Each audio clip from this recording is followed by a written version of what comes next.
Bleak House by Charles Dickens, Chapter 22, Mr. Bucket. Allegory looks pretty cool in Lincoln's Inn Fields, though the evening is hot.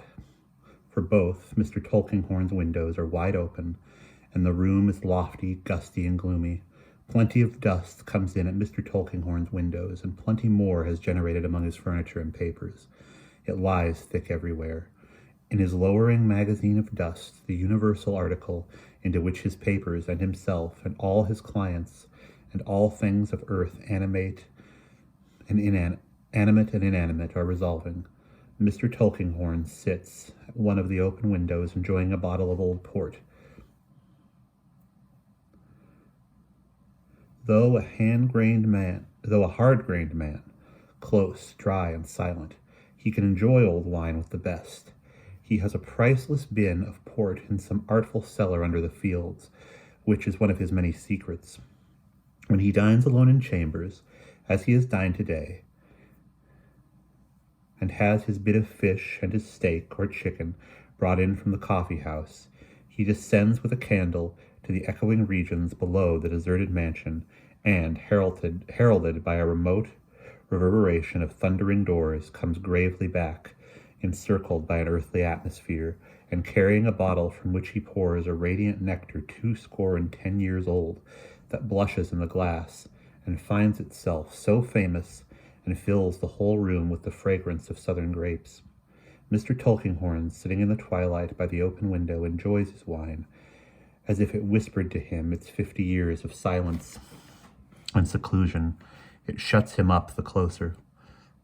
More impenetrable than ever, he sits and drinks and mellows, as it were, in secrecy, pondering at that twilight hour on all the mysteries he knows associated with darkening woods in the country and vast blank shut-up houses in town, and perhaps sparing a thought or two for himself and his family history, and his money and his will, all a mystery to everyone.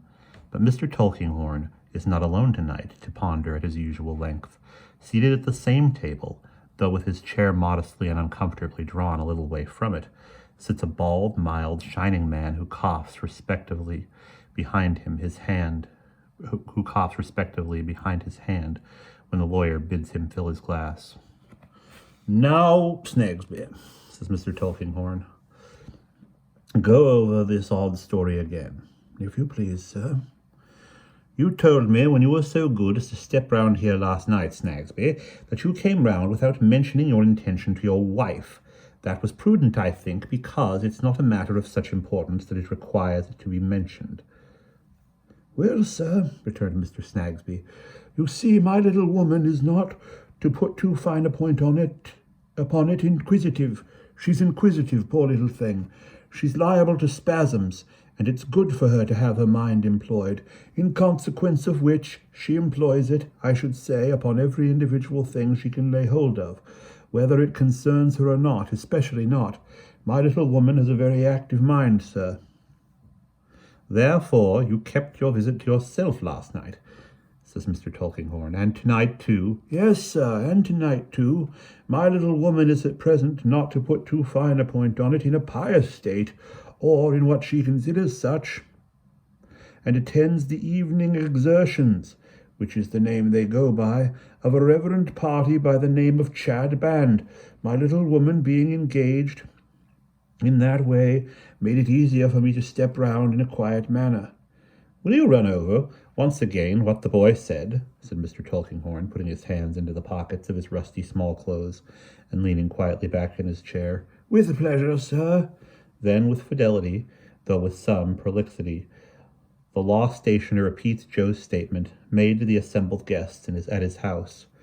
On coming to the end of his narrative, he gives a great start and breaks off with, "Dear me, sir, I wasn't aware there was any other gentleman present." Mr. Snagsby, dismayed to see, standing with an attentive face between himself and the lawyer, at a little distance from the table, a person with a hat and stick in his hand, who was not there when he himself came in, and has not since entered by the door or by either of the windows. There is a press in the room, but its hinges have not creaked, nor has a step been audible upon the floor. Yet this third person stands there with his attentive face and his hat and stick in his hand. his hands behind him, a composed and quiet listener. He is stoutly built, steady-looking, a sharp-eyed man in black, of about the middle age, except that he looks at Mr. Snagsby as if he were going to take his portrait. There is nothing remarkable about him at first sight but his ghostly manner of appearing. "Don't mind this gentleman," says Mr. Tulkinghorn in his quiet way. "This is only Mr. Bucket." "Oh, indeed, sir," returns the stationer, expressing by a cough that he is quite in the dark as to who Mr. Bucket may be. "I wanted him to hear this story," says the lawyer, "because I have half a mind, for a reason, to know more of it, and he is very intelligent in such things. What do you say to this, Bucket?" "It's very plain, sir. Since our people have moved this boy on, and he's not to be found on his old lay, if Mr. Snagsby don't object to go down with me to Tom all Alone's and point him out, we can have him here in less than a couple of hours' time. I can do it without Mr. Snagsby, of course, but this is the shortest way." "Mr. Bucket is a detective officer, Snagsby," says the lawyer in explanation. "Is he indeed, sir?" says Mr. Snagsby. "And if you have no real objection to accompany Mr. Bucket to the place in question," pursues the lawyer, "I shall feel obligated to you if you will do so." In a moment's hesitation on the part of Mr. Snagsby, Bucket dips down to the bottom of his mind. "Don't you be afraid of hurting the boy," he says. "You won't do that. It's all right as far as the boy is concerned. We shall only bring him here and ask him a question or so I want to put to him, and he'll be paid for his trouble and sent away again. It'll be a good job for him. I promise you, as a man, that you shall see the boy sent away all right. Don't you be afraid of hurting him. You ain't going to do that." "Very well, Mr. Tulkinghorn," cries Mr. Snagsby cheerfully and reassured. "Since that's the case, yes, and looky here, Mr. Snagsby," resumes Bucket, taking him aside by the arm, tapping him familiarly on the breast, and speaking in a confidential tone. "You're a man of the world, you know, and a man of business, and a man of sense. That's what you are." "I am sure I am much obliged to you for your good opinion," returns the stationer with his cough of modesty, "but—" "That's what you are, you know," says Bucket. "Now, it ain't necessary to say to a man like you, engaged in your business, which is a business of trust and requires a person to be wide awake and have his senses about him. I had an uncle in your business once. It ain't necessary to say to a man like you that it's the best and wisest way to keep little matters like this quiet. Don't you see? Quiet." Certainly, says the other.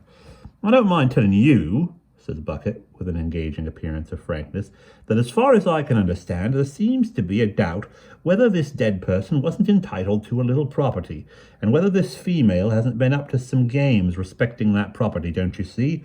Now, what you want," pursues Bucket, "is that every person should have their rights according to justice. That's what you want." "To be sure," returns Mr. Snagsby with a nod. "On account of which, at the same time, to oblige do you call it in your business customer or client? I forgot how my uncle used to call it." "Well, I generally say customer myself," replies Mr. Snagsby. "You're right," returns Mr. Bucket, shaking hands with him quite affectionately. "On account of which, at the same time, to oblige a real good customer, you mean to go down with me in confidence to Tom all Alone's and to keep the whole thing quiet ever afterwards and never mention it to anyone. That's about your intentions, if I understand you." "You are right, sir. You are right," says Mr. Snagsby.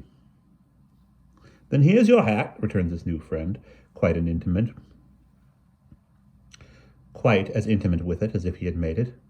If you're ready, I am." They leave Mr. Tulkinghorn without a ruffle on the surface of his unfathomable depths, drinking his old wine, and go down into the streets. As they walk along, Mr. Snagsby observes the novelty that, however quick their pace may be, his companion still seems, in some undefinable manner, to lurk and lounge. Also, that whenever he is going to turn to the right or left, he pretends to have a fixed purpose in his mind of going straight ahead, and wheels off sharply at the very last moment. Now and then, when they pass a police constable on his beat, Mr. Snagsby noticed that both the constable and his guide fall into deep abstraction as they come toward each other, and appear entirely to overlook each other and to gaze into space. When they come at last to Tom All Alone's, Mr. Bucket stops for a moment at the corner and takes a lighted bullseye from the constable on duty there, who then accompanies him with his own particular bullseye at his waist. Between two conductors, Mr. Snagsby passes along the middle of a villainous street, undrained, unventilated, deep in black mud and corrupt water, though the roads are dry elsewhere, and reeking with such smells and sights that he, who has lived in London all his life, can scarce believe his senses. Branching from this street at its heaps of ruins are other streets and courts so infamous that Mr. Snagsby sickens in body and mind, and feels as if he were going every moment deeper down into the infernal gulf. "Draw off a bit here, Mr. Snagsby," says Bucket, as a kind of shabby palanquin is borne toward them, surrounded by a noisy crowd. "Here's the fever coming up the street.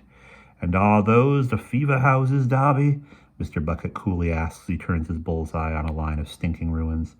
Darby replies that all them are, and further down, in all, for months and months, the people have been down by dozens, and have been carried out dead and dying, like sheep with the rot. Bucket, observing Mr. Snagsby as they go on again, that he looks a little poorly, Mr. Snagsby answers that he feels as if he couldn't breathe the dreadful air. There is inquiry made at various houses for a boy named Joe, as few people are known in Tom All Alone's by any Christian sign. There is much reference to Mr. Snagsby, whether he means Carrots, or the Colonel, or Gallows, or Young Chisel, or Terrier Tip, or Lanky, or the Brick. Mr. Snagsby describes over and over again. There are conflicting opinions respecting the original of his picture. The Colonel is produced, but it is not at all near the thing. Wherever Mr. Snagsby and his conductors are stationary, the crowd flows round, and from its squalid depths, obsequious advice heaves up to Mr. Bucket. At last, there is a lair found out, where Tuffy, or the tough subject, lays him down at night, and is thought that the tough subject may be Joe. Comparison of notes between Mr. Snagsby and the proprietress of the house leads to the establishment of this conclusion. Tuffy has gone to the doctor's to get a bottle of stuff for a sick woman, but will be here anon. "And who have we got here tonight?" says Mr. Bucket, opening another door and glaring in with his bull's-eye. "Two drunken men, eh, and two women. The men are sound enough," turning back each sleeper's arm from his face to look at him. "Are these your good men, my dears?" "Yes, sir," returns one of the women. "They are our husbands."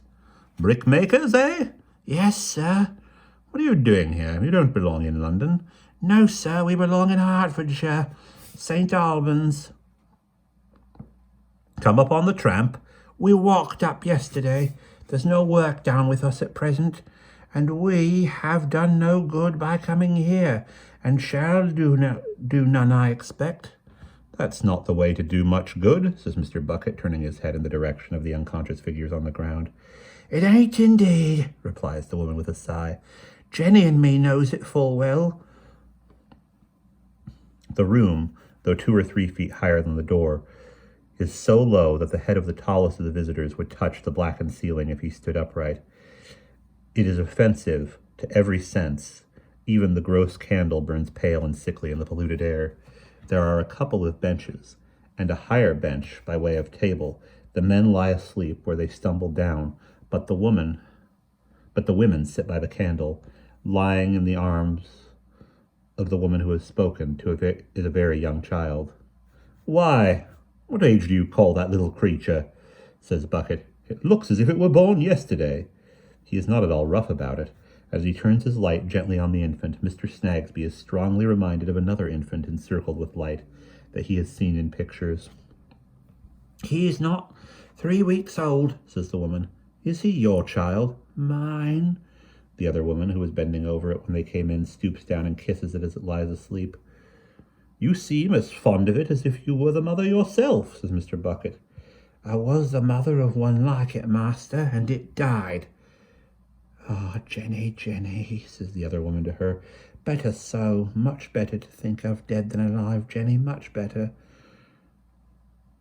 Why, you ain't such an unnatural woman, I hope, returns Mr. Bucket sternly, as to wish your own child dead. God knows you are right, master, she returns. I am not. I'd stand between it and death with my own life if I could. Then don't talk in that wrong manner, says Mr. Bucket, mollified again. There, says Jenny. Liz, you're tired and ill. Let me take him. In doing so, she displaces the mother's dress, but quickly readjusts it over the wounded and bruised bosom where the baby has been lying. Mr. Snagsby blows his nose and coughs his cough of sympathy. A step is heard without. Mr. Bucket throws his light into the doorway and says to Mr. Snagsby, Now, what do you say to Tuffy? Will he do? That's Joe, says Mr. Snagsby. Joe stands amazed in the disk of light, like a ragged figure in a magic lantern, trembling to think that he offended against the law in not having moved on far enough. Mr. Snagsby, however, giving him the consolatory assurance, It's only a job you will be paid for, Joe, he recovers, and on being taken outside by Mr. Bucket for a little private confabulation, tells his tale satisfactory, though out of breath. I've squared it with the lad, says Mr. Bucket, returning, and it's all right. Now, Mr. Snagsby, we're ready for you. First, Joe has to complete his errand of good nature by handing over the physic he has been to get, which he delivers with the laconic verbal direction that it's to be all took directly. Secondly, Mr. Snagsby has to lay upon the table half a crown, his usual panacea, for an immense variety of afflictions. Third, Mr. Bucket has to take Joe by the arm, a little above the elbow, and walk him on before him. These arrangements completed, they give the woman good night, and come out once more into black and foul Tom all Alone's. By the noisome ways which they descended into the pit, they gradually emerge from it until they come to the verge where restoration of the bull's eyes is made to Darby, though the clearer and fresher streets never so clear and fresh to Mr. Snagsby's mind as now. They walk and ride until they come to Mr. Tulkinghorn's gate. As they ascend the dim stairs, Mr. Tulkinghorn's chambers being on the first floor, Mr. Bucket mentions that he has the key of the outer door in his pocket, and that there is no need to ring. For a man so expert in most things of that kind, Bucket takes time to open the door, and makes some noise, too. It may be that he sounds a note of preparation. Howbeit, they come at last into the hall, where a lamp is burning, and so into Mr. Tulkinghorn's usual room, the room where he drank his old wine tonight. He is not there, but his 2 old-fashioned candlesticks are, and the room is tolerably light. Mr. Bucket, still having his professional hold of Joe, makes a little way into the room when Joe starts and stops. "What's the matter?" says Bucket in a whisper. "There she is," cries Joe. "Who?" "The lady." A female figure, closely veiled, stands in the middle of the room, where the light falls upon it. It is quite still and silent. The front of the figure is toward them, but it takes no notice of their entrance and remains like a statue. "Now tell me," says Bucket aloud, "how you know that to be a lady." "I know the wail," replies Joe, staring, "and the bonnet, and the gown." "Be quite sure of what you say, Tuff," returns Bucket, narrowly observant of him. "Look again." "I am a-looking as hard as ever I can look," says Joe with staring eyes. "And that there's the wail, the bonnet, and the gown." "And what about the rings you told me of?" says Bucket. "A sparkling all over here," says Joe, rubbing his fingers from his left hand on the knuckles of his right. The figure removes the right hand glove and shows the hand.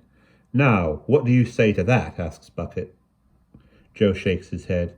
"Not rings a bit like them, not a hand like that." "What are you talking of?" says Bucket, evidently pleased, though, and well pleased, too. "Hand was a deal whiter, a deal delicater, and a deal smaller," returns Joe. "Why, you'll tell me I'm my own mother next," says Mr. Bucket. "Do you recollect the lady's voice?" "I think I does," says Joe. The figure speaks. "Was it like this? I'll speak as long as you like if you are not sure. Was it this voice, or at all like this voice?" Joe looks aghast at Mr. Bucket. "Not a bit." "Then what," retorts that worthy, pointing at the figure, "did you say it was the lady for?" "'Cause," says Joe with a perplexed stare, but without being at all shaken in his certainty, "'cause that there's the whale, the bonnet, and the gownd. It is her, and it ain't her. It ain't her hand, nor yet her rings, nor yet her voice. But that there's the whale, the bonnet, and the gownd, and they're the same way they're wore the same way what she wore 'em, and it's her height what she was, and she gived me a sovereign and hooked it." "Well," says Mr. Bucket, "we haven't got much good out of you. However, here's 5 shillings for you. Take care how you spend it, and don't get yourself into trouble."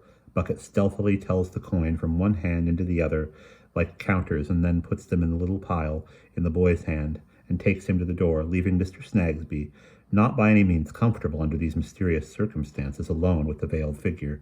But Mr. Tulkinghorn's coming into the room. The veil is raised, and a sufficiently good-looking Frenchwoman is revealed. "Thank you, Madam Hortense," says Mr. Tulkinghorn with his usual equanimity. "I will give you no further trouble about this little wager." "You will do me the kindness to remember, sir, that I am not at present placed," says Mademoiselle. "Certainly, certainly, and to confer upon my favour of your distinguished recommendation." "By all means, Mademoiselle Hortense." Mademoiselle goes out with an air of native gentility,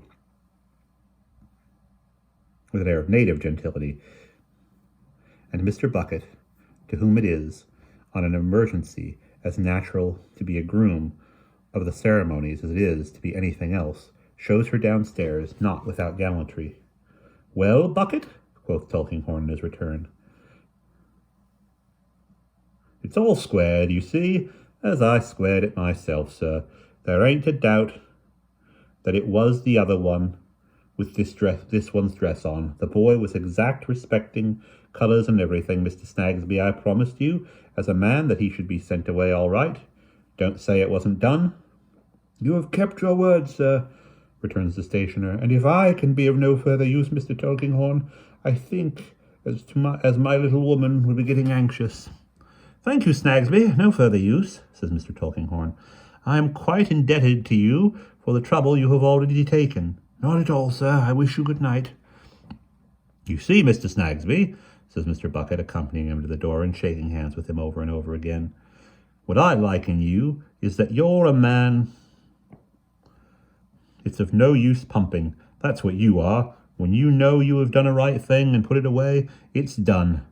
It's done with and gone, and there's the end of it. That's what you do." "That certainly is what I endeavour to do, sir," returns Mr. Snagsby. "No, you don't do yourself justice. It ain't what you endeavour to do," says Mr. Bucket, shaking hands with him. "It's what you do. That's what I estimate in a man in your way of business." And that is the end of chapter 22.